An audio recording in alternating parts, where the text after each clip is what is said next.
Hi, my name is Noel and I teach meditation as a universal practice. In the last few videos, we've explored how children experienced and described the fruits of meditation.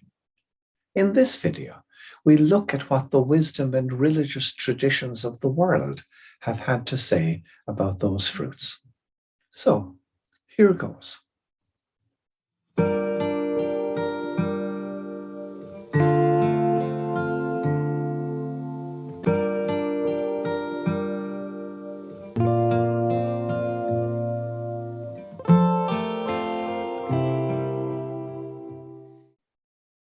In our very first session, we noted that meditation can be seen as both very new and very old at the same time.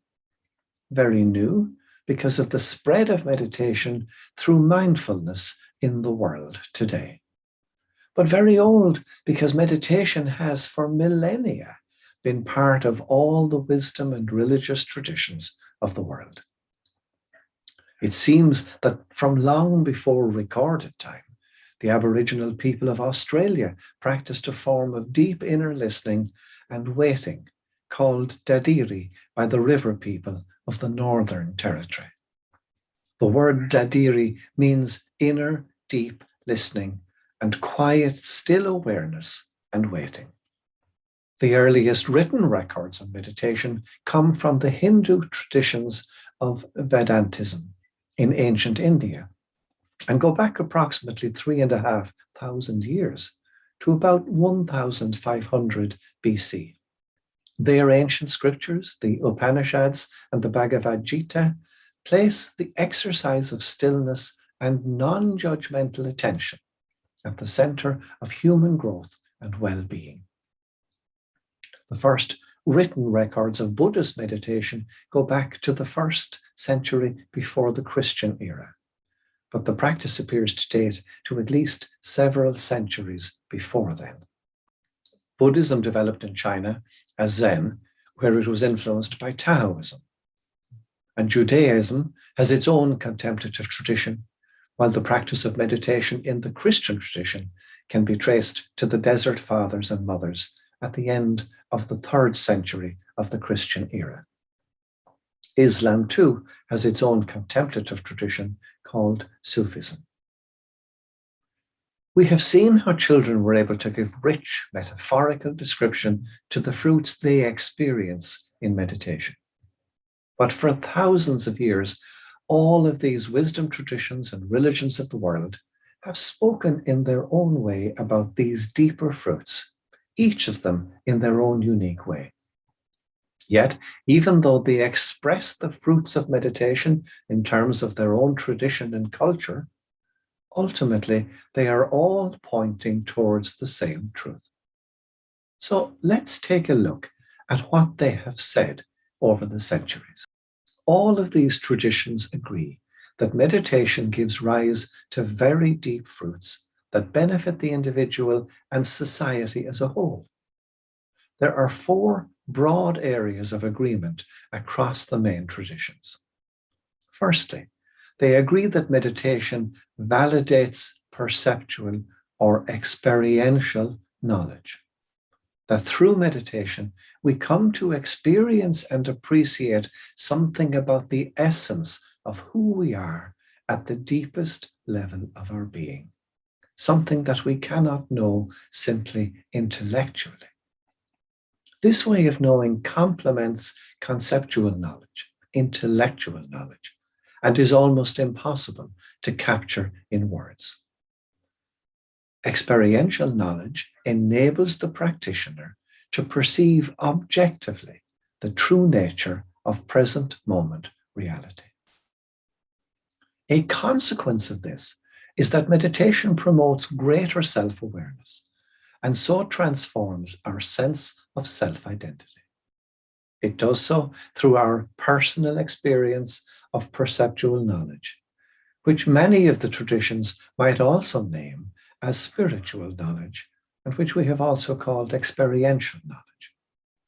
In other words, these traditions say that adults who practice meditation are helped to enter more deeply into the mystery of their own being, to leave themselves open and vulnerable to unself-conscious engagement with the mysterious nature of ultimate reality.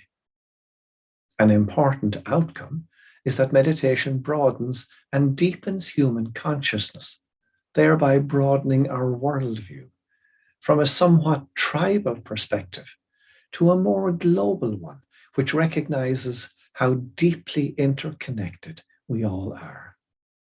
Or as the Buddhist monk Thich Nhat Hanh would express it, we come to realize that we inter-are. Isn't that a lovely expression? That we inter-are. And finally, the traditions agree that as a consequence of these three, meditation inspires us to live life with greater authenticity. It inspires more authentic, compassionate living. The Dalai Lama once wrote, "My religion is very simple. My religion is kindness." And these four fruits are interconnected and are founded on that changed, expanded, enriched sense of who we are at the very deepest level of our being. Meditation awakens the heart. It awakens us to the extraordinary in the ordinary. So we can, all of us, access our deepest self, that rich center of our being, through meditation, through stillness and silence. In the absence of the egoic self, we begin to sense an awareness of a deep sense of being present to ultimate reality, however dimly. And this discovery is the core fruit of meditation. The meditator comes to know that mystery can indeed be known without being solved, without being fully understood. The meditative mindset holds back from labeling or categorizing so it can see things as they are, whole in themselves. Expressed simply, we can say that meditation changes our way of seeing and being in the world. It changes our way of seeing because we come to realize the goodness inside and to apprehend that this is who we truly are. And it changes our way of being in the world because when we see differently, through that sense of who we really are, our relationship to others and to all of creation changes utterly. And we begin to respond to life's events rather than merely react. We respond out of this deep awareness rather than react out of our conditioning. Now, this is a form of deep first-person knowledge as against third-person knowledge. It's experiential knowledge, perceptual knowledge, as distinct from intellectual knowledge. Now, experiential knowledge does not replace or displace conceptual knowledge. They are both necessary and they complement one another in much the same way that the two hemispheres of the brain see the world differently, but also complement one another. Meditation helps to integrate and harmonize both forms of knowledge.